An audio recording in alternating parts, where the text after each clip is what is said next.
It's Glen Campbell's 10 most memorable hits. I'm John Beaudin from Rock History Book.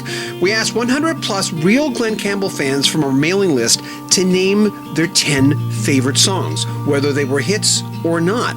And you won't be surprised by this list because all the songs come from his most fertile period, the 60s and the 70s. Number 10 lives in a very distinctive group of songs written but not recorded by Neil Diamond. This was Campbell's last of 8 number ones on the easy listening charts. Released June 20th, 1977, it was the second of 3 singles off the Southern Nights album. Campbell once said it was a fun song for him in concert, especially for the audience because of that up-tempo vibe, but the band loved it too. Number 9, Everything a Man Could Ever Need. From the 1970 film Norwood, which starred Campbell and football great turned actor Joe Namath. It was one of 6 songs written by Mac Davis for the soundtrack, and right in that pocket of the sound of the time. Sweeping symphonies, anthem-like proclamations of love. Basically, Campbell saying, "Let me validate everything about you." Number 8 was written by one of those truly talented background figures. He was an arranger, a producer, a great writer, and an amazing piano player, Alan Toussaint, who we lost in November 2015.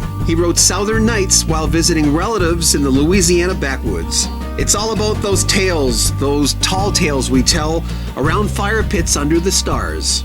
It reminded Campbell of his own childhood adventures in Arkansas. He changed a few of the lyrics for his version, but it went number 1 in 1977. Number 7 was co-written by Conway Twitty, and interestingly, it was his only number 1 hit on the pop charts. He's had, of course, a ton of number 1 hits on the country charts. His 1958 version sort of had a doo-wop feel. The Hollies covered it in 1963, and Campbell brought It's Only Make Believe to the top 10 in 1970. It was on Campbell's Good Time album. The tune is about giving love but not getting it back. He sings, "My one and only prayer is that someday you'll care." Campbell played the song on most of his tours. Number 6, we should point out that 4 of the top 10 songs were written by Jimmy Webb. And of course, anyone who knows Glen Campbell will eventually talk about Jimmy Webb and the other way around too.